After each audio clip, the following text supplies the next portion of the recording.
Hey everyone, Jeremy here. You know what's cool? $1 million. You know what's cooler? $1 billion. You know what's cooler than $1 billion? Spending $1 billion at Duckfeed.tv/tipjar. That's where you can find all kinds of different ways to support the network, including an Amazon referral link. If you are buying some big stuff on Amazon, that's a useful thing to do. You can also find bundles of shows. There's an exclusive episode of this podcast where Gary and I covered the horrible TV pilot Generation X that was just bad and horrible, and we goofed on it a lot. So go check all of that stuff out. That's duckfeed.tv/tipjar.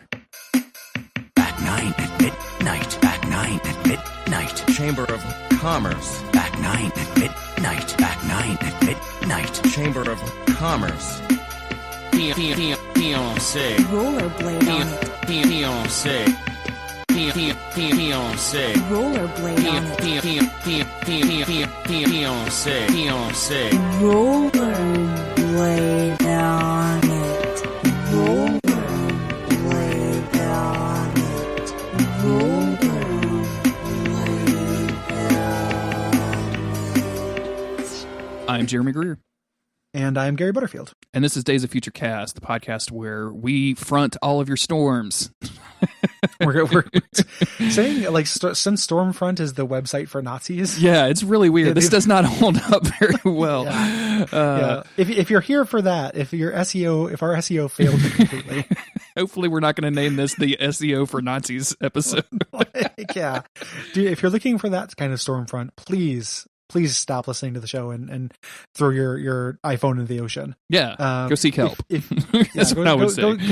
Somebody should have already helped you. If you're here for 2 episodes of He-Man that disguise themselves as an X-Men episode, and then like a pretty good episode of this cartoon, then we're here for you. Yes, we are going to cover Stormfront 1 and 2, and then Bloodlines. This is going to be a 3-episode podcast this week. Before we get too far into it, Gary, how are you doing, man? You doing okay? Everything good? I'm okay. Yeah, Good. I'm doing all right. Just drinking some water, staying hydrated. Yeah. Got to drink that water. Keep them limbs loose. Mm-hmm. Got to keep myself. Keep my war legs and war arms war loose. That's what I'm trying to do. I'm doing okay. I'm a little sleepy. I had a hard time falling asleep last night. Because mostly I don't want to go on a huge digression about this. But do you know the website Wish? I don't. So it is a shopping website. Is it like wish.com? Is that what I'm looking for? Yes. Yep. And it's they advertise on my Facebook all the time, and it always just says, like, time is running out to get this thing, and it'll present an image without a name. You don't know what it is. So the first thing I saw on there was like this weird piece of like body armor, and it's like, it's like, can you afford to wait a week for this? And I was like, I don't know what this is. Like, what is it first? Hold up, you're going too fast.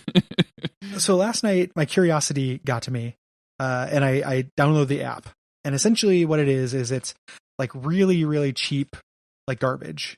I like see the just body like, armor that you were talking about, the little ab Is that cover weird? thing. Yeah, yeah. weird. I didn't buy the armor. But it's just junk. Like it's junk. It's dirt cheap junk. And signed up for it because I was looking. They had a bootleg PSP on there. I wanted to look at. It literally just scrolled down to get that. I said, free 2000 games, 4.3-inch classic games. Yeah, the PCP, I think it's called, or the PXP. I didn't end up getting that because of shipping and stuff, but I signed up for the account, and they're like, hey, we'll give you this for shipping. Shipping's $1, and it's a laser pointer. And I'm like, that's cool. Like I could do a laser pointer with my cat. I'm already here.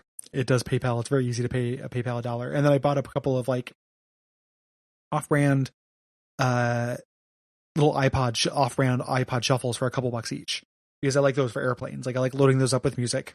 Sure. And keeping them on airplanes where I don't have Wi-Fi. And having a couple of them that are themed, I think is appealing to me. I've already got a couple of those. So I bought a couple of those, but I was just looking through their garbage, on that website, and it is the weirdest shit. There are all these, underwear, you can get that say in huge block letters above the dick, pump. What? Excuse me? Like, is that who makes the underwear? Is it Pump brand underwear? There's no brand on this website, Jeremy. Like we're not the kind of website that deals with brands. It is everything. So Pump, there's one of the underwear though, where it has like a little sleeve for your ding dong, so it can hang. So it looks like you just have Warlock, like covering your entire. You got War Dick? Hips. Yeah, you get War Dick. And just in big letters, it's like, so there's this little like cloth, like snuffleupagus dick holster. And then in huge block letters, it just says Pump. Like, is it the old this like super cut model? Is it the old MIT tattoo joke? Is that what's happening? Like where what is the MIT tattoo joke? Well, I've got MIT tattooed on my dick, but when I get erect, it says Massachusetts Institute of Technology. Like, does it expand the acronym? I've never heard that joke, but that's actually pretty funny. Yeah, I can see how that would distress your sleep, man. Like if I'm trying to start where once I go into my bedroom, I'm trying to start like no Twitter, no Facebook, nothing. Like I'm going to read either it's comics or books or something, and I'm not going to look because I feel like I'm more and more just addicted to like looking at shitty shit on the internet. It's just ridiculous, especially Twitter. I gotta get away from Twitter, Gary. It's not bad for me. Like I've excised all of the stuff that makes me upset. There's just a lot of it to read, and it's not very worthwhile. That's smart. I try to do that, but then I end up I'll watch like a YouTube. Yeah. Before bed. So that's the my big problem. But that's smart. I should come up with some kind of rule like that. I was talking to Josh Garrity because I guess as a brief plug, I just recently did the Sound of Play podcast, and he said he has taken Twitter off of his phone. Like he only looks at it when he is at the house, and he's like, and I'll look at it, and then I'll realize like I could be doing anything else with my time. And I think there's some of that of like because I've started leaning heavy, and I know you do this too with like Star Wars and stuff like that. Like you start muting the stuff that you just don't want to read about, and I've started doing that a lot, and I've started like just I'm sorry, like these people that I've been like Twitter mutuals with for 2 years from Something Awful or from Tumblr or whatever. Like I just don't want to see any more of your stuff. I don't know you. I don't know who you are. Yeah. Like, just because we've internet known each other for 2 years doesn't mean that I want to see all of your shitty retweets or anything. So yeah, I'll do a pruning with like some frequency. Yeah, I need to do that. Yeah. And same thing with Facebook. I try to control my social media things. I've somehow managed now that like my Facebook is all animals. And I know I said that before, but it's almost literally funny animal videos. Yes. Like almost the entire thing. Like it's pretty great actually. Like it's made me like Facebook in a way I haven't since the site started. Yeah, that page is that where people are just posting pictures of animals. I'm assuming for you. I think they're just doing it for you is extremely good. It's for everybody. I made a private Facebook group. If you're listening to this, no, you cannot join it. It's a private group. It's private. Yeah, we can't trust you fucking normal people out there with your you come shit it up with your Trump opinions. I just want to look at my dogs. with your animals that don't exist, like your fantastipotamuses and shit. I don't need that. Your photoshops. Your giraffe neck holster that just says pump across its chest. Just because you've seen a picture of a dinosaur with feathers doesn't make it your pet, and that's the only thing that's allowed on that Facebook page. It is exclusively animals. But I did that to curate because the internet. What I was going into that is like I made it all. Like my feed very good. You can't escape things though because there is a animals and predicaments posting group that kept like having like these edgelord problems. Like people would just post cute shit, and like there was a problem with repeated posts. I mean, quote unquote problem, right? Who gives a shit if you see the same funny picture of somebody pouring a snake out of a box of Cheerios like 3 times a day? I'll watch that 3 times a day. It takes 2 seconds. Mm-hmm. But the people were mad about that. But then like these weird bros would get on there and like somebody would be like the whole it's animals and predicaments. So like there'll be funny pictures like a cat trapped in a screen door or something like that. Sure. And people would start posting like just like pictures of their pets or something like that. Or like their pet would be like sitting on their lap and they're like, their predicament is I can't get up or something. And there are these bros who get on there would be like, what's the fucking predicament? I don't see where the animal's in a predicament. And I'm like, dog, are you here for the misery of the animal? Yeah. Like, is that the part of it that you like? It's supposed to be the animal part, not the predicament part. The predicament part is just a fun flavor. It's the salt and pepper of the picture. I started calling these dudes out and I was like, somebody would post like a really amazing picture of like a possum eating or something like that. And I would be like, in before some asshole bro says, what's the predicament? And then, somebody would be like, what's the fucking predicament? Like to my question. And I'd be like, you have to ask yourself how much this matters to you. Like, what are you doing? Like where are you in your life where you're arguing about the fact that somebody posted this amazing video of a possum eating watermelon and you're angry like at it. And I was like, this doesn't matter. Like, it's just this cool picture of a possum. He's like, the site's not called cool pictures of possum. It's called animals and predicaments. I ask you again, where's the fucking predicament? And I'm like, you can't, dude. It's a Facebook page, dog. Just chill. Yeah, you gotta go. gotta man. go.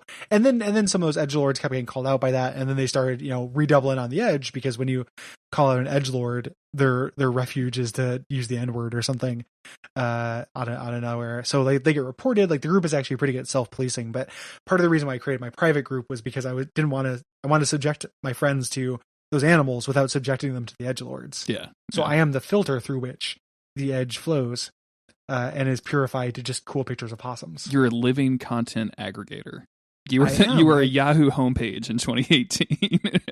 I live to serve. So it's just call me God, what is the name of that? Fark. Just call me fark.com. Fark.com, absolutely. Yeah, we're just going to steal content from Something Awful Photoshop threads and post it on our Facebook animal group. Yeah. Yep. Speaking of living to serve, we're going to dip into some slavery stuff on these Stormfront episodes, Gary. This gets a little icky in these 2 episodes.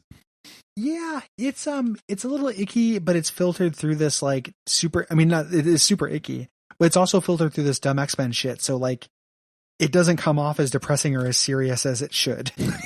Yeah, I mean, spoilers: the X-Men win the day, but they kind of just don't solve any of their problems either. So like, most of this is 2 episodes, essentially of like the X-Men fighting robots on an unrelated planet. And then the end of it with them leaving the leader of that planet to be killed by all of his people. Yep. The end. Yeah, like, that's what happens. Starting a long time to slave get there. rebellion and then leaving and not worrying about the outcome of it. We're gonna let the Avengers deal with this if it ever comes back up again. These fuckers have never read Game of Thrones. You don't do that. No, not at all. That doesn't work. It's all pretty dumb. How are you doing, real quick, before we get into it? I just feel rude when I go on a tangent when you ask me that. Oh, it's okay. I'm doing well. I recently had an internet scuffle with a guy. Oh yeah. And I won't go into the details because it's not really important to the story, but I found it hilarious. Like, he was calling me out on something that I said, and then I just like rationally explained, like, dude, what you're saying is not true. And he's like, well, no, it's actually da da da da da, and tried to like ramp up the argument. And I was like, no, that's not true either. Like, look at what I said, look at the article I posted. And then he followed me and liked like 20 of my tweets and said, I'm sorry. Yeah. And I was like, wow, this has never happened to me before. This is amazing. You won an argument on the internet. I did it. It doesn't actually happen. Like, it's pretty impressive. This will be like that time that I won $500 playing blackjack at the casino.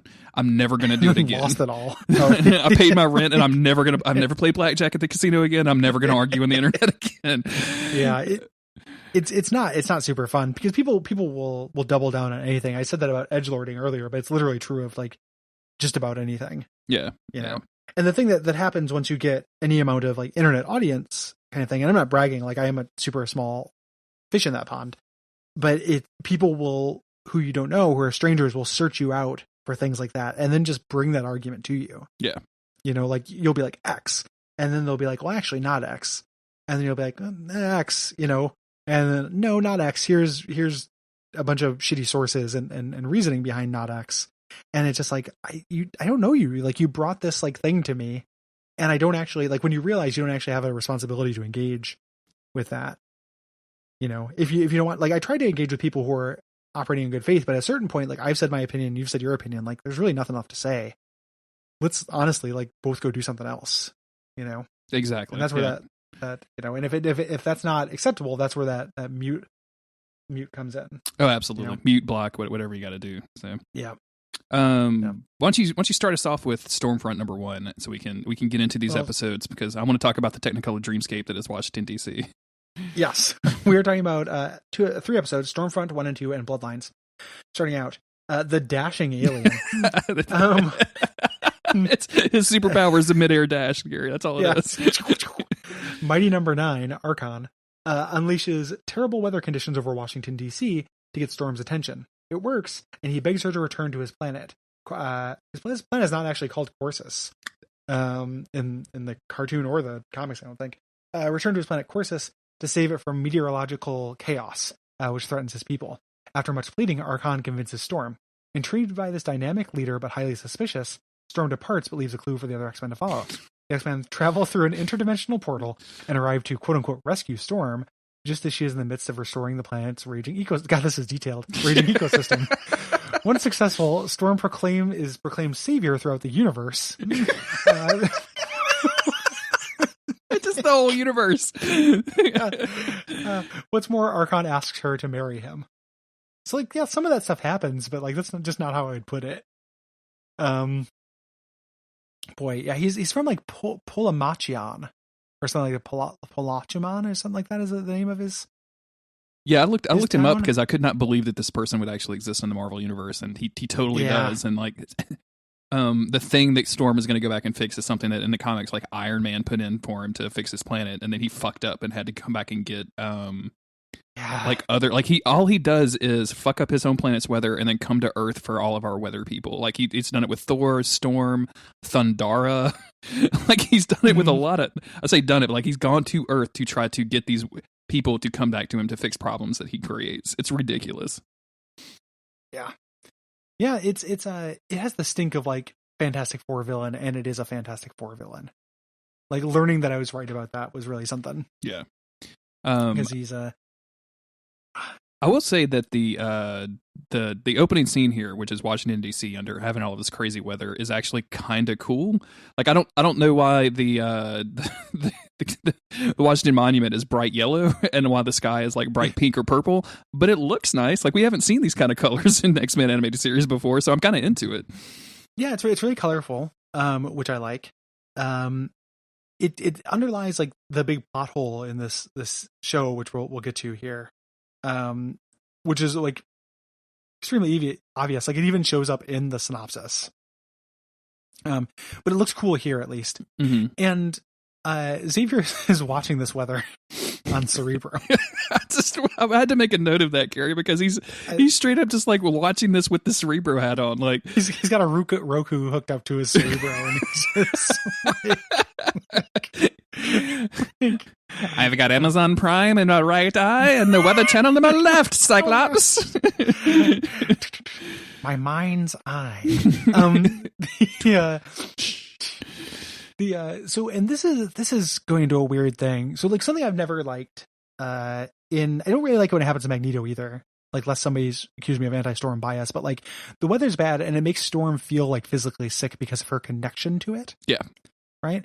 So there's always been this like weird Storm kind of like naturalistic, holistic medicine kind of angle thing of her having a connection to the earth, and just the fact that this still carries over to another planet is extremely weird to me. Like she's not connected to the earth and Earth's weather as she's kind of presented. She's kind of connected to weather in general. Yeah. Just the idea of weather, which is very vague and weird to me. And not super into it. And look, Gary, is she connected to weather or climate? I don't know. I don't know either. I mean, like, I know the difference between the two, but like, how would they interact with Storm's powers on a different world, presumably with different, north and south magnetic poles and this whole thing? Yeah, I'm with you that anytime the mutants are like connected to Earth or something through their powers, I'm not really into it. The funny part here is that Storm is so fucked up about this. Like, all of the X-Men are flying into Washington, D.C., presumably to fix weather, I guess. Like, there's no supervillain at it right now. Mm-hmm. But she's so fucked up about it, she just opens the emergency hatch and flies out, endangering all of her teammates. Yeah. Like, Jubilee almost falls out of the side of this fucking plane. And Jubilee does not have... I mean, I guess, like, they can have the discussion whether fireworks count as weather. Because I guess I could see the argument, right? Technically, it counts as climate. Yeah. But yeah, she almost kills her teammates here because she's so like freaking out about the weather here. One of the, everything is terrible. Like everyone cannot like land the plane because it's the hatch is open. One of the wings gets blown off. Like it's real bad shit. And they crash land. So like there goes an X-Jet. Like there goes everyone, like 3 months of everyone's salary. Yep. No good. And Storm tries to fix the weather here, and it's a big deal. Like things are going very badly. And she's like doing the whole Storm thing. We're going to see a lot of this. I'm not going to call it up every single time because it'll take like 4 hours to get through. But like she's doing a lot of the let the Saharan desert dry up, the whatever the Brazilian rain and all of that bullshit that I just cannot stand. Like it just overly goes, dramatic storms. Yeah, it goes on and on and on and on and on. Throughout all of this, there's a dude like kind of spying on Storm and watching what she's doing. And It's a funny note, Jeremy. The guy watching Storm has an incredibly dumb hat. he does. Get a screenshot. It looks like a fucking propeller head without the third propeller. It's like it got broken off by, Mickey the Bully or something. But yeah, he's kind of spying on all of this stuff, and then Storm eventually kind of clears some of this off, but ends up falling off the Washington Monument, and he catches her in like a good, like, romantic meet cute kind of way that I just absolutely despise. Yeah, it's the comics and TV show have always had a really hard time with Storm, and one of the ways that they have to, she is this character, like, she's huge, like, she's larger than life, hyper competent character. With love interest, they always have a hard time with her. That's like one of the things that made, like, Dracula fall in love with her, Doctor Doom fell in love with her. Like, they always have to have these, like, regal figures. Like, it always has to be a king or queen because she's very, like, royal and very stately. And that's one of the bummer, like, the most believable relationship she's had, as far as I could, like, the stuff I read, has always been Forge. Yeah. Like, that ends up just kind of, like, making sense. Like, and he accidentally removed her mutant powers. So yeah, that didn't work out too well. No, but the alternative is shit like this, where, like, some kind of, there's just like this regality to Storm's character that, like, is true in the comics and comes across well. In the cartoon is just this weird given. Like, the fact that she's constantly being put into leadership positions of alien cultures, be it the Morlocks or the Arconians, is very, very strange. So we'll get to that. He gets caught by the guy. He's like, I've traveled across the dimensions of space and time to save you. Your beauty is renowned. Blah, blah, blah.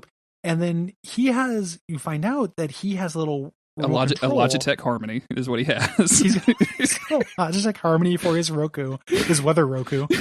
And he turns off the weather. He just has the button. He has to turn off the climate activity on the button. Now, it's ridiculous. Just recently, as of the time we're recording this, we just recorded an Abject Suffering about the video game X-Men Destiny. Yeah. And during it, we talked about Chuck Austin's run on Uncanny X-Men, one of which is a storyline called The Draco, in which we find out Nightcrawler's father is Satan. And Nightcrawler's father's plan, I've talked about it in the show before, but just the brief synopsis is to go to Earth, have a bunch of babies. Those babies will have teleportation powers, so they can free him from the prison of hell and teleport him to Earth. So, like, if you're thinking about that, you're like, that's dumb. Like, it solves the problem, right? Like, he got to Earth. Why does he need to have this convoluted plan to go to Earth? This guy comes to Earth with a weather controlling device to lure Storm so she can come back and control the weather at his home base. Like, it is one of the dumbest things this cartoon has ever done. I hate it so much. And it duplicates another plot point in this. Like, not only can he not control, or he can control the weather with this remote, he also has a machine that can control the weather.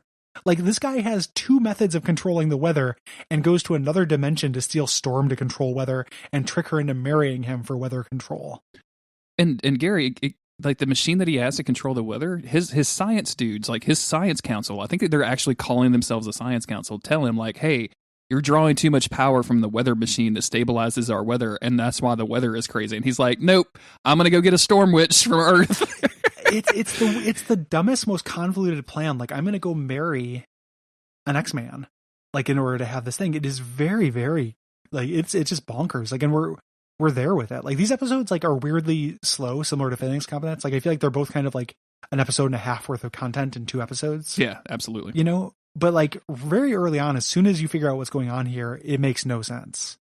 Storm is resistant here, of course, and he kidnaps her, like, takes her through this portal.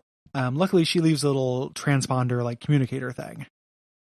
Yeah, he literally kidnaps this chick, and in the next episode, she's going to be, like, marrying him. I don't understand her motivation. Like, I think me and you both talked about this. It seems like mind control, yeah. Yeah, like, it's not. give me some motivation. It doesn't make. We'll get to it here in a second. First, like, the X-Men, who crash landed their plane because Storm jetted, like, sank their plane. Hijack a car, which is really great. Oh yeah, This is really funny to me that they just straight up are like, "Hey, you need to give me your car. Get in the back seat. Wolverine is driving now."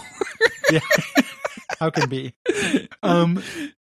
And I like that. This is good note work because the X-Men find Storm's leftover bullshit. Because that's what it is. She tears off one of his like teleporter anal beads and then her X-Men patch and leaves it on presumably in a golf course. Because there's a line coming up where Wolverine says something like "Someone's been playing the back nine at midnight," which has got to be a euphemism. That's a for dreadful something. euphemism, man. Like that definitely sounds like. Did we Google that? Is that like a step on a duck? I didn't Google it at all. It doesn't autocomplete, which isn't a good sign. Nope, it looks like that's just one of Wolverine's homebrew. Oh, good. Like, Good. homebrew, dirty phrases.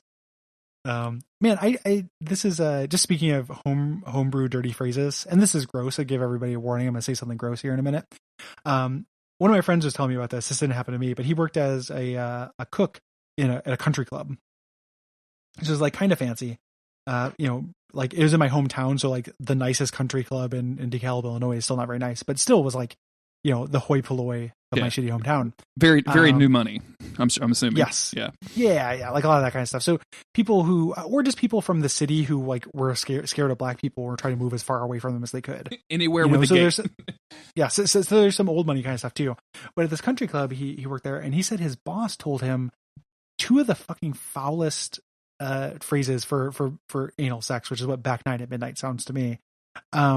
He said, and I'm gonna warn you guys because this is fucking real gross, content okay? warning. Do I need to put like klaxons going on right now in the mix? Just go forward about 45 seconds if you want to hear this. One, he said he was talking about having sex with his wife while she's on her period, and said, "When the river runs red, I like to take the dirt road out back." Oh, which that's pretty gross. That's not.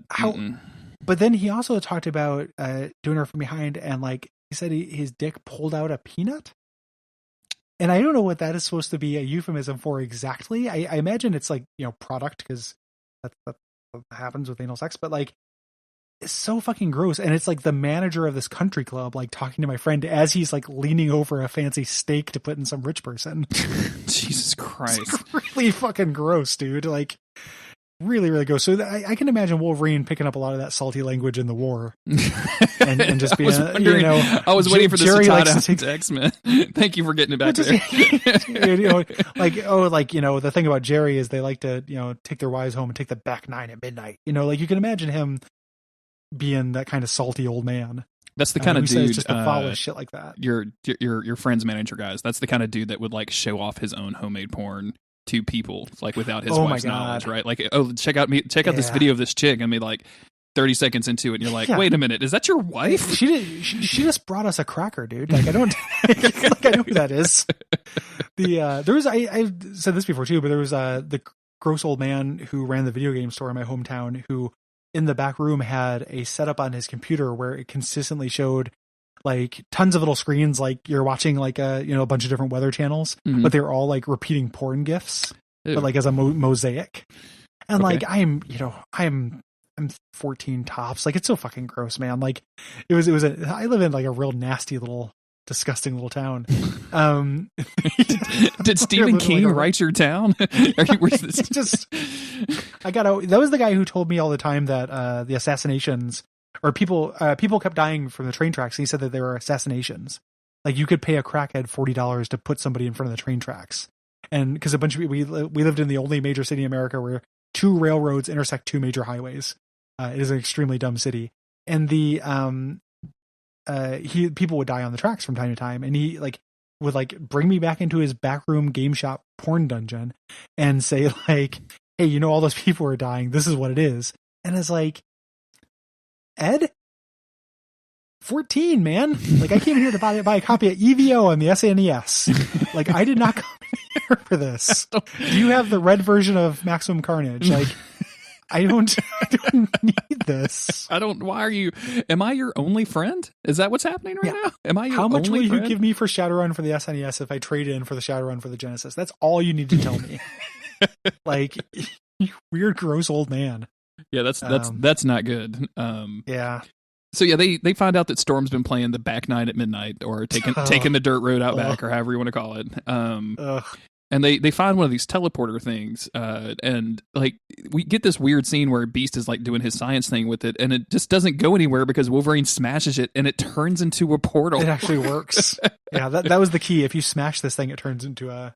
What is the? I can't remember. What are the little bitty like fireworks? Like they're not really fireworks, but the shitty like they're not snapbacks. I don't know why I want to say snapbacks, but the little like not blackjacks, but the little things that you like, it's a pouch of black powder, and you would throw them at people, and they would pop. Like poppers. Like, yeah, like it's one of those, except it teleports like you to a different planet. That's what these are. Yep, teleports you to a different show. So the X-Men go to rescue Storm. We could, except for Xavier. Xavier stays behind because he has mind control and would solve the plot of it. Like you can't actually have a psychic there because they will immediately know that somebody's up to no good. Yeah. Also, Jean Grey is gone, even though she was in the last episode. Jean Grey is missing again. Like the idea. Every once in a while, the X-Men just doing those away missions. Yeah, totally. We get there and Storm is understandably pretty upset. Like, you kidnapped me, and he explains, like, he said, "Listen, I really need you. Like, our planet has no resources." Because of this weather problem we have, like our people are dying. Like, does the hard sell? And Storm, being a superhero, is like, okay, we're going to do that. The X-Men show up. Everyone is like scared of them because they're aliens. Yeah, because they, even though they're dressed basically the same way as everyone else on this planet, like everyone is scared of them because they happen to look a little bit different. Like, you're an alien race. Yeah, you're wearing ridiculous clothing. Why are you scared of the yellow spandex? So Storm is using her weather plan. She's like, I sense an interference. Archon says, "Oh, that's just our mega device or whatever. It keeps planet alive. You have to work around it, baby. Also, we should be together." And like, it feels like, in there's a Simpsons joke where like somebody attaches a rider bill to something that's passing Congress. It's like, they're going to pass like the Orphans for Schools Act, and someone's like, "I want to pass the pervert protection bill," and they're add a rider to that, the pervert protection rider, and they're like, everybody in favor of the orphan/pervert bill, say aye, and then nobody will say aye. It's like that. He just like slips it in, like, no, we have to solve this weather, but also you're so cute. Like he's slipping in these moves, this fucking Gambit level like subliminal messaging. It's really bizarre. He's definitely coming off like a Gambit too, because it's all, "You're so beautiful. I can't believe," like all he talks about is how beautiful she is and how she needs to fix his weather. Like that's why Gambit isn't in this episode either, because he'd immediately get it as well. But game recognized game. He don't got no good intention for you, shit. Hey, Storm, you don't give it up to Gambit. You don't give it up to aliens. You know what I'm saying? Gambit, stay behind. Learn some tricks. Way behind. Gambit, stay at the back nine. Learn new tricks all night long. So Gambit, so she does it. She's trying to save the planet. The X-Men fight some robots because there has to be some action. Yeah. Here, and there's like random floating police robots. I think I call them copbots for the rest of the events. So enjoy that. Yeah. They do not look like they belong in this cartoon at all. Like, they're like GoBots. Like, they go to the planet of He-Man to fight GoBots in this and do the plot of a Star Trek Next Generation episode. Like, that is what these episodes are. Like, it's extremely dumb because like this is very Star Trek Next Generation, like going to a planet that is actually doing something evil like this and tricking the Federation into helping. This feels very Picard to me. Oh yeah, totally. They also like, I like some of Scott's lines in here. I just want to call one of them out where he says, I hope they're not from the Chamber of Commerce. Like, excuse me, Scott, what is this like local government bullshit out of your mouth? Like, this is not how you talk smack. The Cyclops is amazing in these episodes. Like, and maybe him and Jean are fighting and that's why she's not here, and he's just like a little cranky about it, or he's drunk or something. Like, he's amazing, because we're gonna get to it here in a second. Like, he's the very first person to give up on Storm, though. Like, instantly is just like, yeah, she can do whatever she wants, whatever. Fuck, she made her choice. Apparently Jean has made her choice too at home, right? Yeah. They don't show it, but this is definitely. I'll bet anything Cyclops is reading like the what is it, the incel Reddit forum at this point. Yeah, he's been subscribing to Roosh. So Storm is yelling at the weather, trying to control it a bunch, like bypass this machine. The X-Men get like the cop bots, trap them. Yeah, they get arrested and get sent to jail, where their idea is for Cyclops and Wolverine to have a fight and break out, which works because we're just not really we're not caring about anything now. We're on the home stretch. We're almost in the end of this episode. It's not great. They finally meet up with Storm, who is kind of passed out from all of this stuff, and Jubilee wakes her up, and then as soon as Storm passes out, like all of the weather goes bad again, like completely undoing everything that they did originally. Yeah, she's a load bearing like weather sort of thing. Yeah. They're fighting, and Wolverine is about to summarily execute Archon. Mm-hmm. Slice his throat, and she says like, "Hey, stop it, Wolverine! They actually need us. I'm helping out. Give me some time to fix the weather." She yells at the weather, says soliloquy a little bit more, and the weather gets fixed. Everyone is super happy. It's like, hey, we did it. You think this is gonna be the end of the episode, but dude is like, I can't believe you're the savior of our people. Will you do me the honor of being my wife? And she goes, this is very quick. And he's like, yeah. And she goes, okay. And then to be continued. Like, I do incredible. I do want to talk about this. Are you watching the episode right now? Do you have it up? No, okay. I don't have this one up. I should do that though. I'm going to send you the screenshot real quick because Jesus Christ, Gary. It's like when she says yes, the X-Men have the same face that I did when I was watching this episode, which is just complete and utter shock. Like, what in the fuck? She's doing what? I pulled it up in the episode and I have it exactly. I have it like a big version of it on my media player and then a little version in the Discord of their jaws all dropping. It's ridiculous. Like the idea that Storm would get kidnapped, go to this planet full of like weird weather shit and be like, yep, this is where I belong now. I don't have the Morlocks anymore. I gave those back to Calypso, so I might as well do something else. It seems a lot like mind control to me. Like it's like that's what we both thought. Was like she's being controlled by him. He has super charisma powers or something like that, and that's like weirdly not the case. Like it is just because as we get into the next episode, which we'll do here in a moment, like it's all fine. That's the cliffhanger. That's a pretty good cliffhanger. Like, wait, you're gonna do what? So then the credits. Move down to the next episode, Stormfront Part 2. But take a breath. This is a long one. And all these real-time descriptions. Spectacular preparations for Storm's wedding to Archon proceed quickly. Period. But as Jubilee helps Storm, the new queen, prepare for the wedding, Jubilee can't help but notice how badly the palace workers are treated. When Storm mentions this to Archon, he reminds her that this is a new world and asks for her trust. Meanwhile, Wolverine, Cyclops, and Beast discover there are fleet ships bringing slaves from the neighboring planet. Archon, it seems, is a ruthless tyrant. Storm must know the truth. Back at the castle, Storm has been making a few discoveries of her own. Why are these like laying out like literally every line of the plot now? I don't know. Like I made this sheet. Like I pulled all of these way back when that like X-Men animated series website was still up, like where you could still get all that stuff, and I put them all in a spreadsheet. Like when we started this podcast, like every single season. So I've had this one spreadsheet I've been working off of, and I don't know why at the end of these things are going so fucking off the rail. Like I'm not writing these. The one for Bloodlines in a minute is fucking hilarious. So just I cannot wait. Yeah.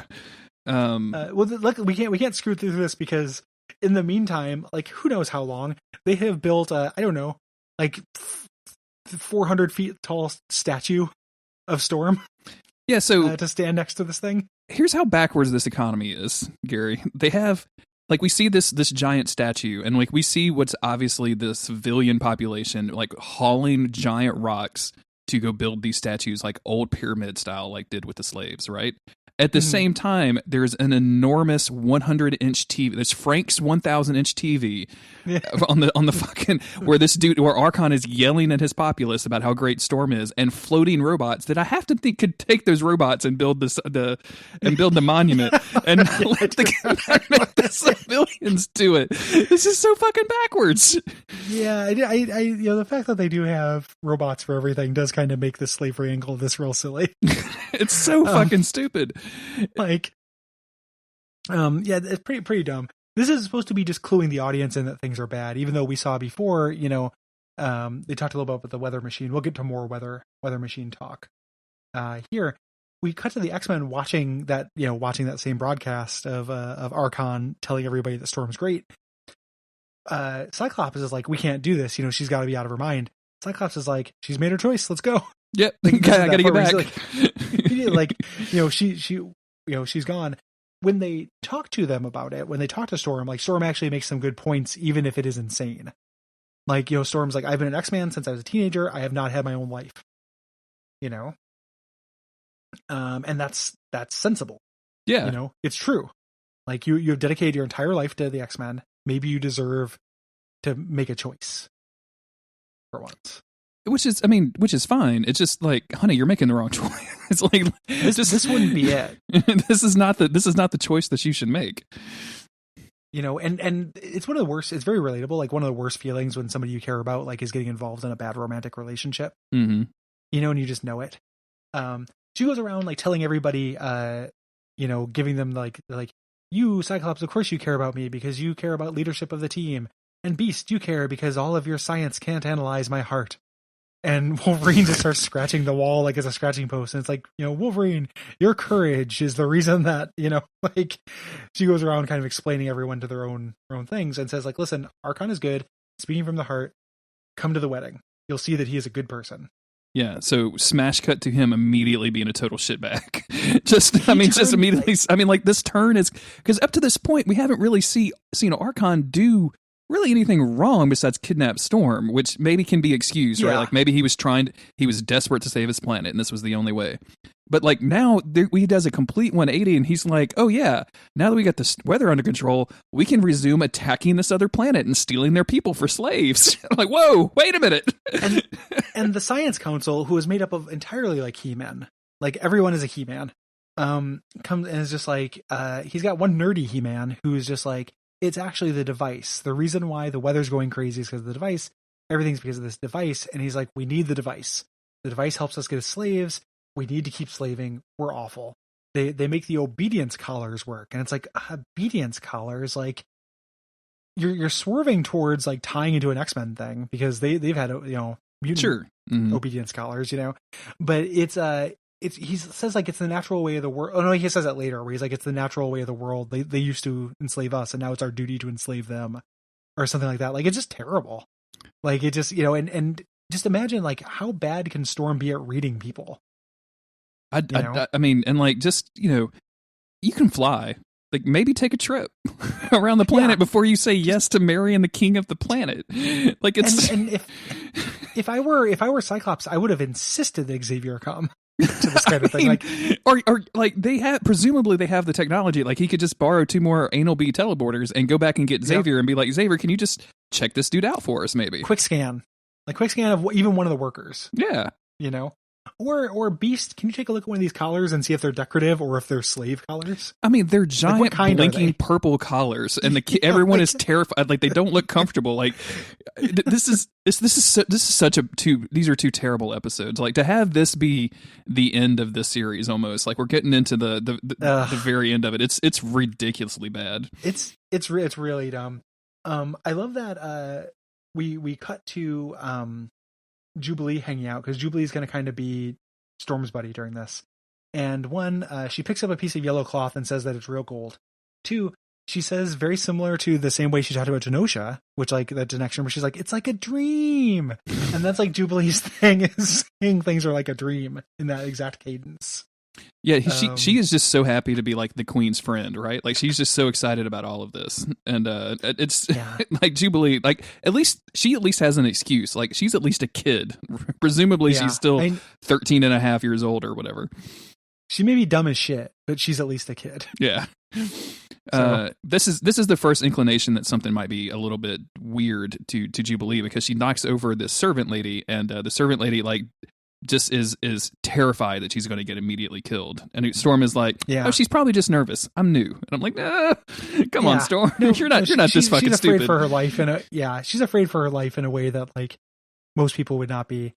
Jubilee and Storm have a really big laugh about this too. It's a really funny thing of them like thinking it's the funniest thing in the world that Jubilee took a yellow piece of cloth and just bodied this alien. So we cut to the other X-Men. They're just kind of killing time before the wedding, which I love this idea of them just hanging out. Yeah, they don't have anything to do. Like they don't have any of their stuff. Like no, you know, because presumably at the house they'd be playing like PlayStation or something, right? Like they'd be hanging out. Change of clothes. Yeah, so they're just have their phones. And Wolverine goes up and asks a guy for a hamburger because Wolverine is Wolverine, I guess. The something that again, you know, I don't like. I'll look at those Chris Sim things. You know, I always want to be conscious if I'm stealing a joke from one. Mm-hmm. And I feel okay because he mentioned that somebody else told him this, is that right before they ask him for, when they ask him for the hamburger, before the cop bot comes and zaps the dude, the guy turns and holds up his finger like he has an answer. And that's very funny. Like, he isn't going to come and be like, what's a hamburger? He's gonna be like, oh yeah, go to the sure. Parthenon looking thing, like 3 Parthenons over. And go to Parthenon Burger over here on alien Greek planet and get your hamburger there. Yeah, and we go back to Storm and Archon, and Jubilee is there on the sidelines as well. And this is where Archon just like straight up starts torturing a chick, like in front of Storm. Like a servant comes in without like bowing or some shit, and so Archon is like, "Let me hit my pain button on my Logitech Harmony and make you experience a lot of pain." Sets you to electrocute. I just don't know like why he would do the research to know that Storm would be able to do this and not do the research that says that on Earth culture, maybe of all people, Storm might have a problem with slavery. You think? You think the woman from Africa, the woman from Egypt, may have a problem with slavery and building these weirdly Egyptian statues of herself? It's extremely weird that he's so good at hiding his shitbaggery up until this point, and they kind of portray it like it's him, losing his temper, but only kinda. Like he just, just like he's still like, there's a scene of him just holding down the button, talking to Storm, like kind of like considering what she's saying while he's just holding the wrist torture button. It is so far beyond the pale of what we really need to see right now. It's bonkers. And Storm is like, hey, that was really awful. Finally waking up for the first time in her life. And he's just like, this is a different culture. You don't understand our ways. And she's kind of like, okay with it. Like it kind of works for some reason. Yeah. Like, hey, life is hard here. It's like, well, okay, but you have a torture remote. Like it doesn't, like that's a deal breaker, baby. It should be. It absolutely should be. But like she gets like comforted by this guy, and it's so ridiculous that again, I want to hammer this point on. I really thought at some point we would get the mind control thing. Here's the thing that I've never wanted in a cartoon before: a mind control plot line. It just like I was just watching the scene where they reconcile. Like he's pretty cut and he walks around like a He-Man, like he's always naked. Mm-hmm. Maybe she's just really attracted to him. Yeah. And you tend to, like, if you're really attracted to somebody, you'll paper over, flaws in them. And like, maybe that's what's going on. And that would have been a good thing to show. It's like my short-lived relationship with Kanye West. It was all sex. Yeah, it's just like he's hot, but like that's it. Yeah. It's all heartbreaks and 0808. The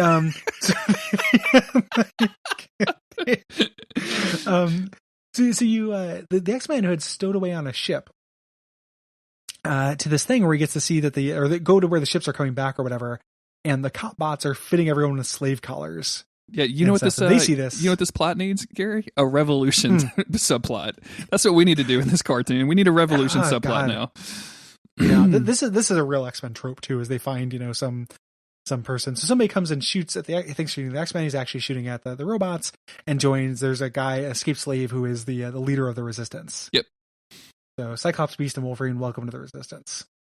Yeah, and again, we go back to Storm, who is like trying to talk to the servant that was terrified earlier, and is not getting anywhere because the servant is too terrified, and is still like not fully on board with Archon being a shitbag, right? Like he's still kind of thinking like, well, he doesn't treat me that way. Like, he can't be bad. I don't ever see that from him. Yeah, classic. Yeah. So they head back. Storm is still, torn for some reason. Mm-hmm. During this fight, Beast kind of like got hurt, so he's getting bandaged up when he fought with them. And we know what's going to happen now. Like they're heading towards the Resistance. The X-Men are going to help the Resistance. They have to go convince Storm first, though. Yeah. There. And this is how long this thing takes. I'm looking at my notes, like, and I'm kind of breezing through the episode as we're talking about it. And I'm about 12 minutes into the episode, and I have like 6 more notes of the episode out of 10 minutes. Like, not everything that you think is about to happen is about to happen. Like, that's all that happens. It just happens very slowly. Yeah. Like, I love this diner scene, or where they're having dinner for the feast, and Jubilee is eating like chicken drumsticks that are all one piece. This weird, like, beige, pale orange chicken chunk. It's Corsus calamari is what they call that. It looks like she has that. It looks like the side on her plate is an entire lemon. Just one lemon. I would like one lemon roasted, please. Yeah, can I have two drumsticks and a lemon? Yeah. So they're televising the royal feast to all the slaves, which is some classic dictator shit. Mm-hmm. And then the X-Men show up and say, like, actually, things are not what you've seen. And we get, Storm flipping out. Like, you tricked me into loving you. You're actually a jerk. He's like, hey, baby, I'm not really like that. And, Archon says, like, I know what will make it up to you, baby. I'll throw the X-Men into the slave pits. Yep, because I am a good judge of character. Yeah. And then Storm, doesn't, she'd be like, oh, slave pits. Like that's the final nail in the coffin. Then there's a big fight. Yeah. Which is pretty good. Like, pretty good fight with robots and Archon with his gun. He has a backpack full of lightning bolts he carries for this entire thing. He never uses it. That's a disappointment, right? Him to pull it. Yeah, I kept really expecting him to pull out a lightning bolt. But pretty good action here. And they're just fighting kind of boring, again, GoBots, but at the very least, like, they're able to actually do some shit. They can use their powers because it's a robot. Yeah. So, like, you can't, it doesn't matter that you can actually kill them, basically, as opposed to anything else. Yeah. At some point, and I want to say it's... While they're fighting, Storm leaves. She just jets. Yeah. Yeah. And she's gonna sorry, I cut you off. What were you gonna say? Oh, there's just a weird line read where somebody, I think it's Wolverine, when they break in, they come up and she's like, her fiancé, like they really put like a good amount of Creole on it. It's just, the mood of my fiancé need not concern you. I'm calling it out because I want to put it in the show because I want to cut it out later. Storm, during this fight, takes this opportunity to leave, like goes up into the sky and starts destroying the city. Yeah, because that's how you react during a breakup, is you destroy the world that your ex is from. Like, I can see that. Yeah. Like, this actually makes sense. Like, she's just, like, super pissed because she was tricked. Like, she feels embarrassed. That's the secret to, like, when you get broken up with, when you have unrequited love or something, the thing you feel, that makes you feel so bitter is that you feel embarrassed. At least that's been my experience. Like, I was a fool, and that's the thing that, like, is a big, strong feeling that you have there. But Jubilee says, like, hey, don't kill all the people. Like, they, like, you're still, Storm, I have to remind you once again, you're a goddamn superhero. Like, please act like it just a little bit. Like, innocent people live here. So they go through a portal, which, if they could have done that the entire time, like, who gives a shit? Archon, like, kind of begs for Storm to forgive him. She says, go fuck yourself. Your slaves are all ready to tear you apart limb from limb. Let's go. Yeah. And the conclusion to this is so ridiculous. She destroys this, like, energy thing that, or not destroys it, but she does destroy it because she zaps it. Yeah, so presumably they can't use that energy source for their slave collars and their copbots anymore. So they just leave. Like, all of the slaves are free. You don't have the robots anymore. You're still a bunch of shitbags in the government, but with a bunch of powerful weapons. See you later. X-Men out. Yep. This isn't our concern anymore. Destroy each other. Unarmed guys in tunics, please destroy the guys with guns. Call Agent Brand. This is beyond what I'm going to do. This is a sword problem now. It's pretty cold. Like, I like how it's kind of badass, like, as a way to end this. Mm-hmm. But it's a mess of 2 episodes. Like I said, nothing feels X-Men-y about this, and just the show is just consistently not knowing what to do with Storm. No. Kind of a bummer. Yeah, the outfits are really great. I like Julie's little cat outfit that she wears, like her weird little headdress and stuff. Yeah, they and Storm's outfit, like, anytime the only thing they do figure out with Storm is how to dress her. Like, she consistently looks dope as hell. Like, Storm looks like she belongs in the Black Panther movie at all times. Yeah, like they make it like really, like, awesome, like, Afrofuture kind of thing. Yeah, I'm looking forward to that movie quite a bit. Fuck yeah, dude! Like, that stuff looks just amazing. Yeah, that's gonna be good shit. So we move on to the final episode of the season, the final episode we're covering today, which is Bloodlines. Nightcrawler gets a mysterious message. He is informed that his birth mother, whom he never knew, is in trouble. He turns to the X-Men for assistance. Jubilee, my 2-year-old nephew wrote this, by the way. I just wanted to let you know that. Jubilee is baffled that Nightcrawler wants to help the mother who abandoned him. She has never known. God, these details do not need to be here. She's never known her birth parents and feels pretty hostile towards them. Pretty hostile. Whoever they are. This has lost its consistent voice. Nightcrawler admits there has been pain, but his faith in God helped him overcome her rejection. The plot thickens when one of the team members recognizes Nightcrawler's mother's voice. There are more bloodlines, quote unquote, here than anyone imagined, including the Friends of Humanity who arranged this quote unquote reunion in the first place. Man, those are getting bad. These are like, these how are long not are they gonna great. be at the end? I don't know, man. Like, I guess I could go look at one, but I'm just kind of like, I promise you, I'm not writing these because I don't think I could write that badly if I tried. And also, like, I pulled these off from like the website, the same place I got the order of the episodes from, like the main dude that wrote all of them. That's insane. That's great. So we start off news reports saying that like, hey, anti-mutant hysteria is back in the news because Graydon Creed is back at being a mover and shaker. And then we move to Graydon Creed going to the Friends of Humanity base where all the Friends of Humanity guys are. And this is fucking nuts. So hold on, because I want to talk about that. But at first, we get this whole scene where some council, not the Freedom of Humanities or the Friends of Humanity Council, but like the city government council brings Creed in and then tells them he's out of order for talking. And I'm like, why did you let him? Why did you invite him? He was in the middle of fucking nowhere. He got ran give off. A platform to Friends of Humanity.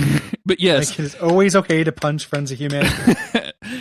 But then yes, this fucking axis of evil bullshit that they have right here, where they're literally wearing hoods, Gary. They're wearing fucking hoods. They wear purple hoods over their suits.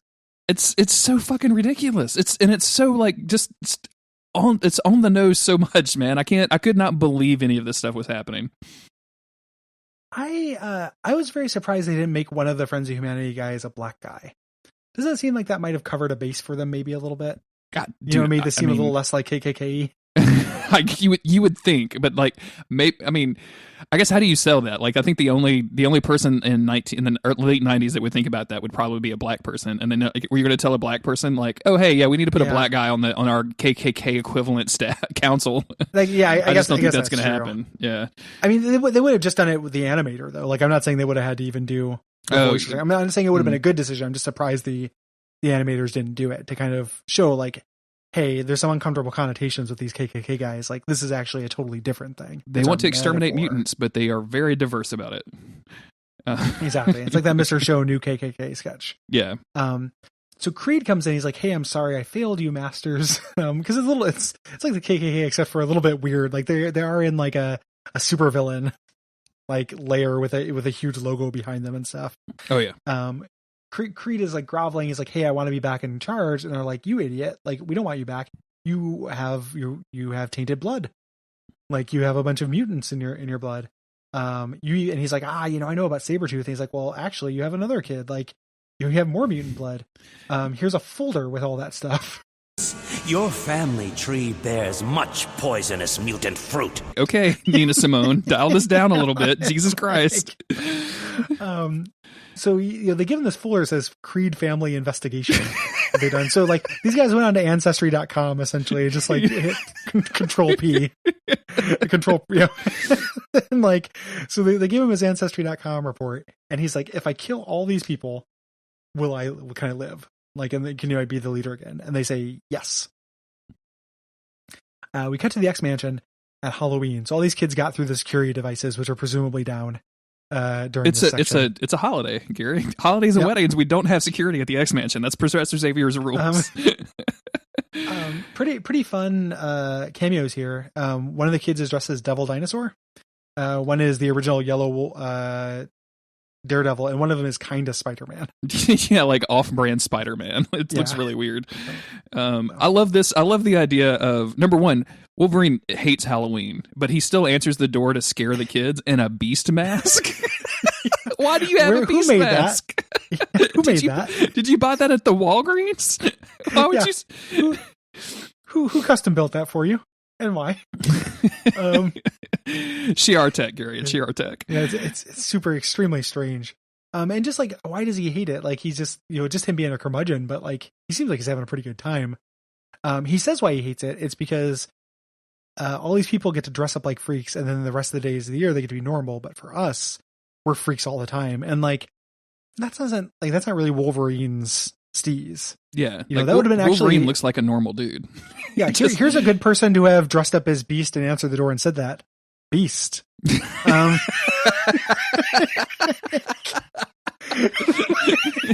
That's a good reason for that shit. Like, it's pretty weird. I love his line here though. Midget monsters, dime store demons. You ask me, the whole thing's sick. Like, okay, Wolverine. All right. You hate Christmas and Halloween? Come on. He wants to celebrate Heavenween and take kids to a hell house. It's pretty silly.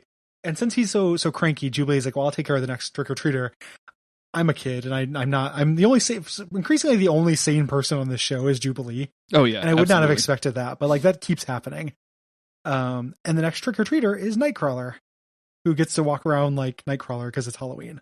Sure, but I mean, he's still got like the full like suit on, which is really weird because he's presumably going to walk into the X Mansion, take off his suit, and just have his like uniform, like his carnival his uniform suit under it. Yeah, he does.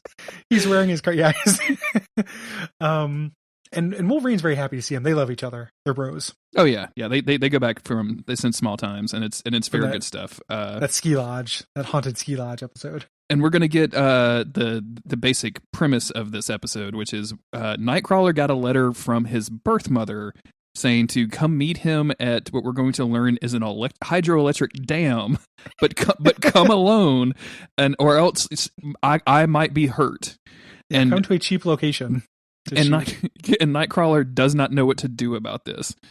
Also, yeah, this is really funny because I didn't pick up on this earlier, but like literally they answer the door and then they all change into their uniforms and then have a conversation about why Nightcrawler is there.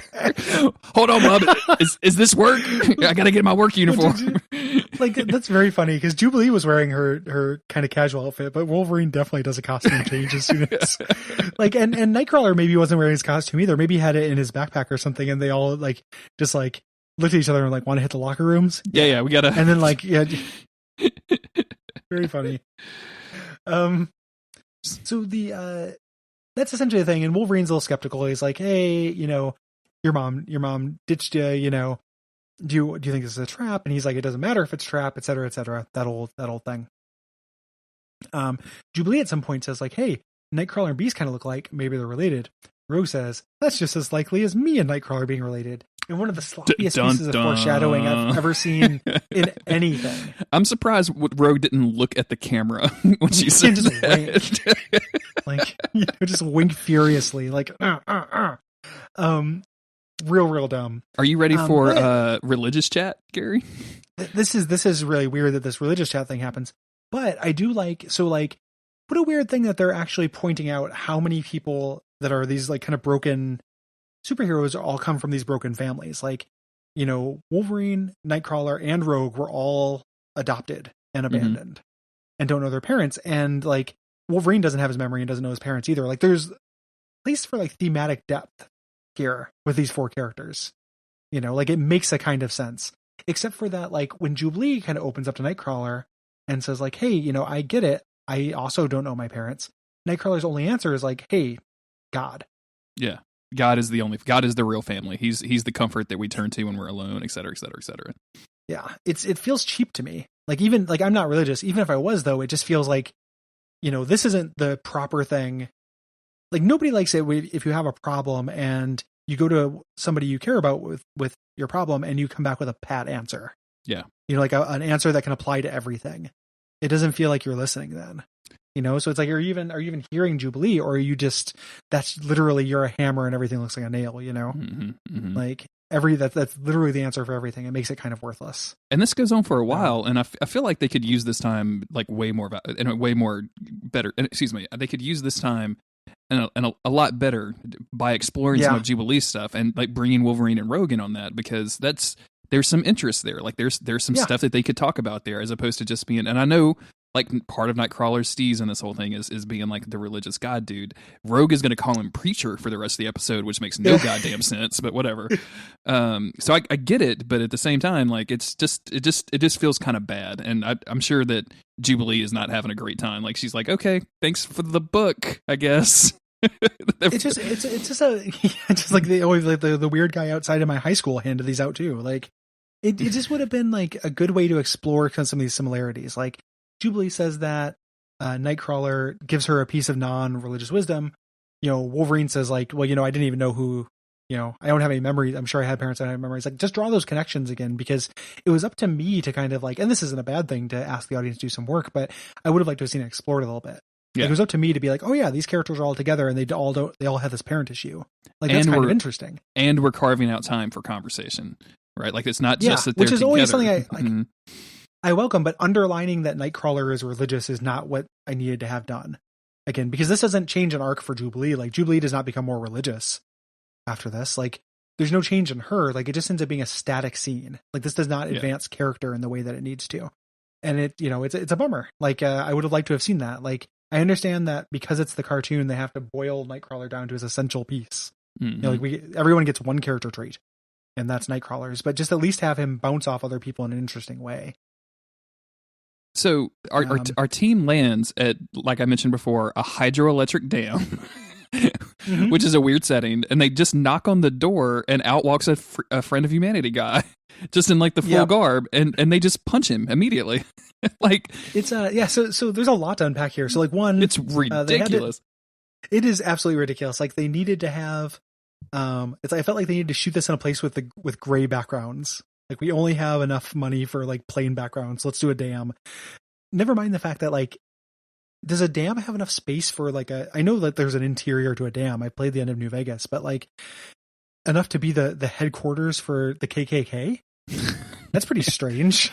I feel like our local army / government / police force would have a vested interest in making sure that the dam wasn't being run by the KKK. Like, I feel like this would never, like, you can't. I don't know that one dude owns a dam, right? Like, that's not how these things work. Nobody owns a dam. Like, you can't just like give your dam to your KKK friends. Like, that's not something that happens. No, this would be manned. This dam, like, it would not be things. There's a great thing. Wolverine and Jubilee go and find this stash of weapons in the storehouse. One box says grenades, one says munitions. One of them says, I shit you not, aim blaster. I mean, it's right there. I mean, it is what it is, Gary. Like, those are words in the box. What do you want? Is it? Yeah, you can barely see the E. At first, it just said is aim blast, which I really like. But it's an aim blaster, or aim blast day, perhaps. Yeah, so, yeah. You don't get to see the R. It's from France. I love that. Aim blast day. Yeah. Yeah, I like, actually kind of dig this. They split up and they're like, okay, Nightcrawler and Rogue, you go try to find your mom, and we're gonna go over this way and try to find your mom. And because Wolverine from the beginning has always, like, smelled a rat. Like, I think he specifically says that he smells another rat. And yeah, like they split up, and Rogue and Nightcrawler start hearing this woman kind of crying out. And you can instantly tell that Rogue recognizes it, but of course, Nightcrawler says, "Oh wait, that's my mom. I got to go break in." And she teleports in, and it's our old friend Mystique. Yes, who turns out Mystique is Nightcrawler's bio mom and Rogue's adopted mother, which is something they also don't like. The fact that Rogue and Nightcrawler are brother and sister doesn't actually come up that often in the comics either. Like, I think it's been dealt with, but not very much. We have to talk about this though, because she's also Creed's mom. Yes, which also means Rogue is Sabretooth's sister, and Nightcrawler is Sabretooth's brother, which also doesn't come up very often. Well, she specifically says that she adopted nephew. Rogue after having Creed or having Grayton and Nightcrawler. But I want to talk about Mystique and Sabretooth. What? That seems like an odd couple, Gary. That's pretty strange. Like, I mean, I guess like she could take whatever form she wanted to. Like, but Sabretooth has never had a love interest, as far as I know. Why would she ever want to? Like, especially in this series, he's just a fucking idiot. But man, they don't explain it. Like, again, something cartoons in general do, and media does, and this is latent sexism and everything. But don't give women reasons to be interested in men. Yeah, in things like people pair up and become romantically interested and have kids purely for plot reasons, and the relationships very rarely make sense. And this is one of those things. And I'm not like, I mean, I think that's very weird. I just have to go into all the, that means like Nightcrawler is Graydon Creed's uncle, right? No, they're half brother and half sister, right? No, he would be because Graydon Creed is Victor Creed's son, right? Yeah, and Victor Creed. Oh, you're right. Yeah. So that would mean gotcha. Yeah. So they're half brother, half sister, or they're half brother, half sister because Mystique. Well, figuring out this family tree is going to take a little while, but yeah, like they're all half brother, half sister, and Rogue is the adopted sister, essentially. Yes. Yeah. For a moment, I thought that Sabretooth was Mystique's son. Sabretooth is his own grandpa, is the song that we're trying to get to. If you're wondering why we're not talking about the show anymore, it's because there's a good 5 minutes of exposition where everybody yells at each other about being related, and it is so fucking boring, and I don't like it at all. The audience knows it, but the characters have to figure it out and get it all out. And there's like, so Creed surprises them. Nightcrawler says like, you are my brother, like I'll convert you. Mystique and Rogue isn't having it. She's like, why would you do this, Mystique? Mystique says, because of you, like they were going to destroy you, Rogue, unless I gave them Nightcrawler. So, okay. This is Creed gasses them, but Nightcrawler is able to control, teleport, like which he should know. He has the Ancestry.com file, and takes him out. And it's a good old fashioned brother teleports fight. Up to him. And this goes on for what seems like a long time, with Nightcrawler continually saying like, "Don't you have any humanity? Like, what are you doing? We're brothers. That's your mother. You're trying to kill your own mother," and all this other stuff. Exactly. And I'm like, have you met this dude? And I know you haven't, but like, you should have read the dossier on the way over in the plane, right? Like you could have read the. You could have asked anyone about the sign above the door that says "Friends of Humanity." Like, don't try to talk to Nazis. Yeah, man. no, Like, there is no conversation. Yeah, and one of the things I love about reading this through a 2017 lens is like he doesn't get converted. Like the only way to deal with this piece of shit is he definitely gets tortured and killed by Sabretooth at the end of this. It's off screen, but like that's what happens. It definitely happens. So, yeah. By other Nazis, by the way. Like it's not the X-Men that did that, which I think is pretty hilarious. They're not your friends. They will turn on you. So after that fight, Wolverine opens up so the gas does not kill them.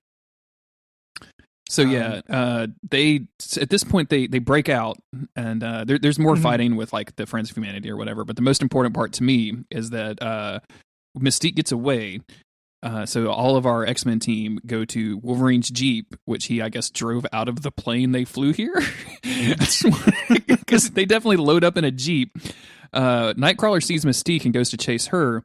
And then helicopters come out and start attacking the team. And Gary, we get not a repeat. We get like what I have to assume that scene from X-Men Origins is based on, where Wolverine ramps a Jeep up and jumps off of it to attack a helicopter. Like that happens in this cartoon. We finally get to see it.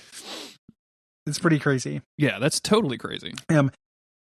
So that's the action. The emotional part here is Nightcrawler teleports up to his mom and is like, "Hey, you abandoned me, Mom," and she kind of explains like what happened. Like Nightcrawler's origin essentially is that she was pretending to be this like kind of Austrian countess. And had a baby. The baby turned out to be a mutant, and it ruined her life, essentially, because the mutant looked like a little demon. Yeah. So she ran off with Nightcrawler to save her son. Ultimately something that's kind of noble. Like the cartoon does not do a good job of showing shade to Mystique's character, but the comics usually do a pretty good job. Well, the cartoon makes it look like she just threw this dude off of a waterfall. Yes. Like she didn't run off to save her son. She ran off to kill her son and then to leave her husband. Yes. Which seems a little extreme. In the comics, I think there's a lot more shade to it. I like Baby Nightcrawler's full head of hair. I'm a little less sold on this whole thing that like she's like, as a shapeshifter, I am the most persecuted of all. Yeah, like even in mutants, I don't get trusted like that. I'm not really into this at all. Yeah, no. Well, because it's the way that you just don't like, if you stop doing crimes and stop teaming up with Apocalypse and stuff, you'll be fine.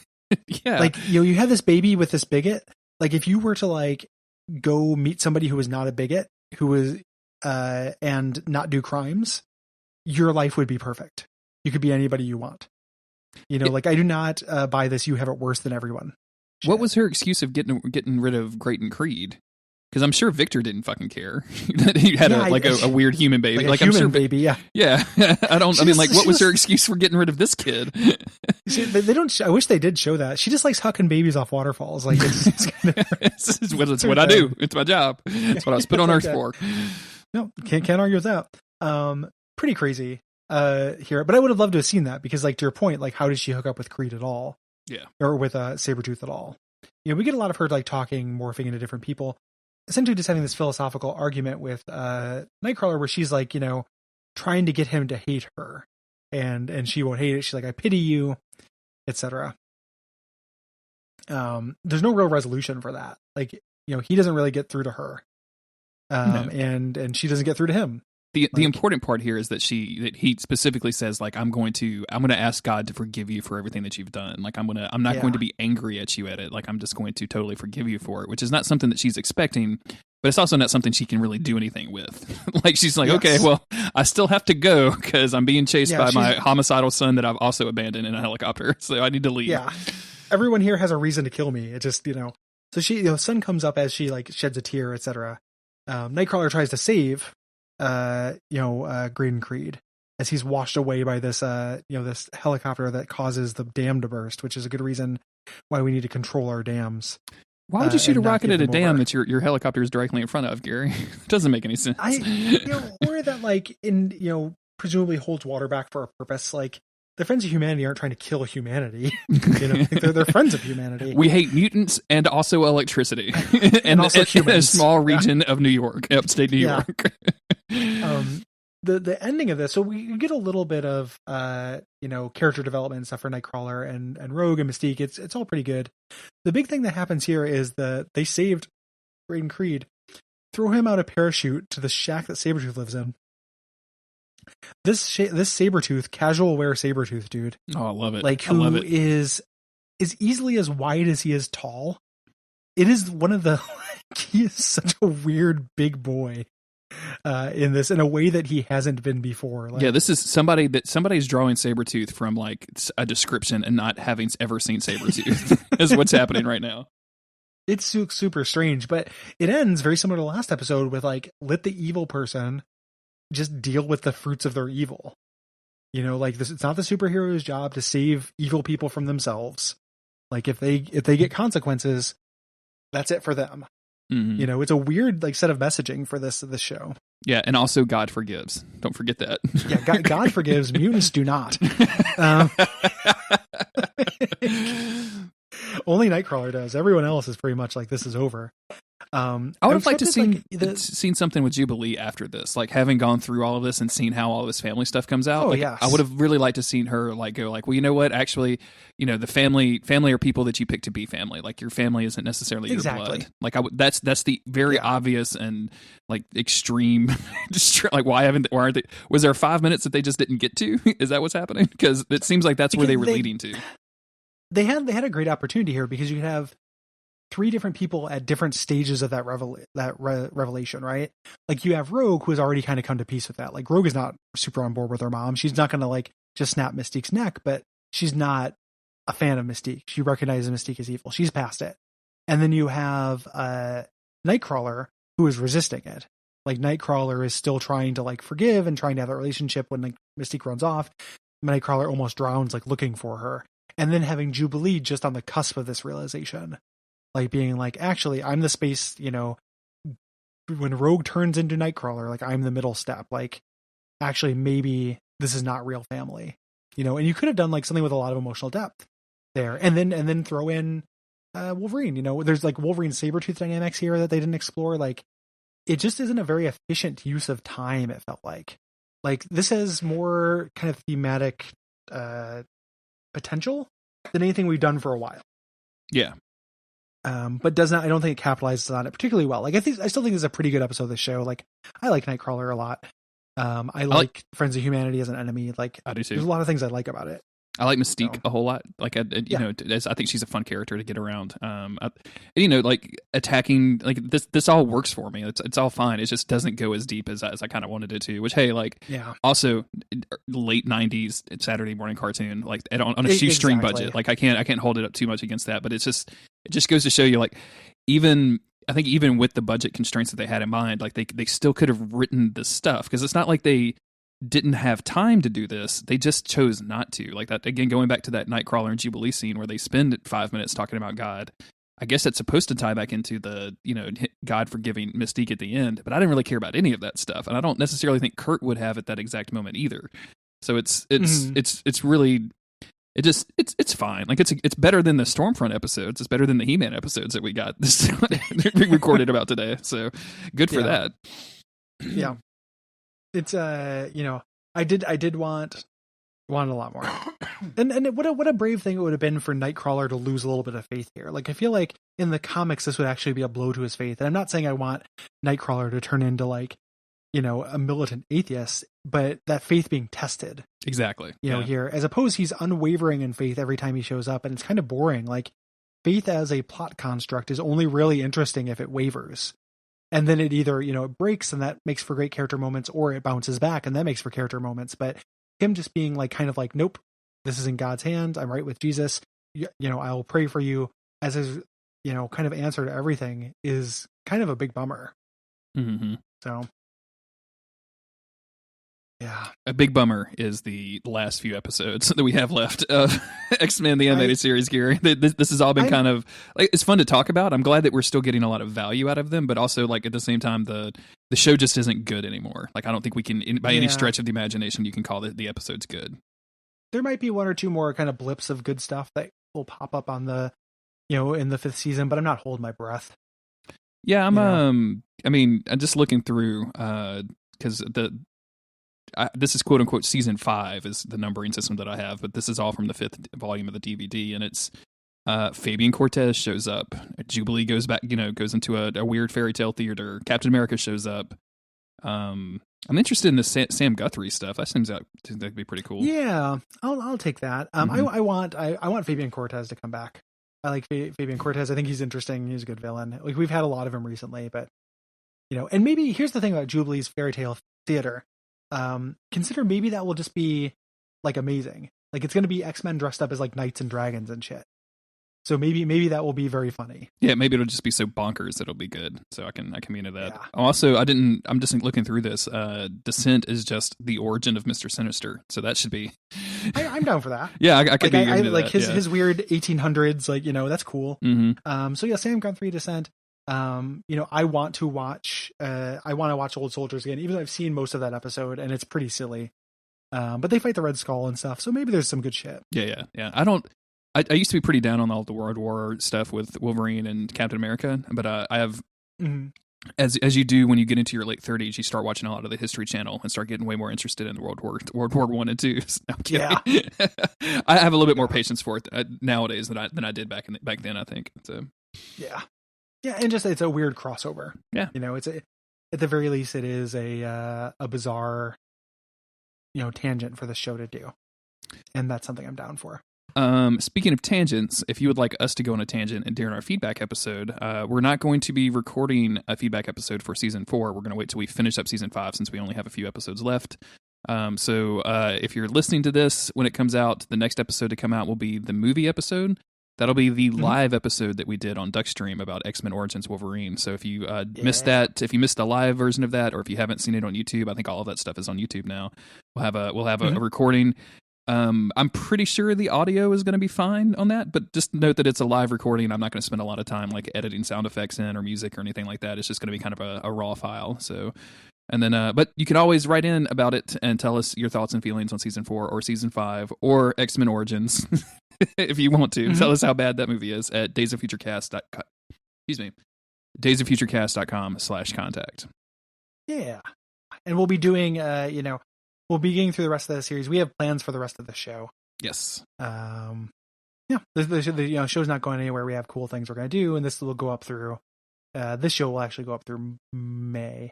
So yeah. And we'll be getting to all the rest of the movies and stuff. In case you're wondering, that is all going to happen. Oh yeah. We're not going to leave any X-Men rock unturned. I think is the best way to do it. If you'd like to support the show, the best way to do that is at patreon.com/Duckfeed.tv. There you can donate a couple of bucks a month or more if you desire. You get access to cool rewards like episodes early. You get access to the Slack. You get access to cool polls where you can tell Gary and Cole what to play on various good and bad game podcast. All sorts of goodies there. Definitely check it out. It's a fun place to be. So, yeah, we really do appreciate it. And then just kind of like chatting with us, telling your friends. That's all great as well. Yeah. If you can't donate, that's no big deal. iTunes reviews are free. Telling your friends are free. Maybe, I don't know. Maybe your friends charge you to talk to you. I don't know what your friend situation is. Seems a little ridiculous to me, but I'm not throwing shade. Sorry. Yeah, get some new friends, but also like do what you want. I'm extremely sorry for you. But yeah, hopefully, and we'll be your friends. Talk to us. Yeah, talk to us on Twitter. I'm at JG Greer. The podcast is DOFC Podcast.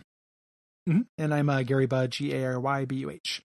And we will see you in 2 weeks. Yeah, we'll see you in 2 weeks with X-Men Origins Wolverine. Have a great one, everybody. Take care. Dun, dun, dun, dun, dun, dun, dun, dun, dun.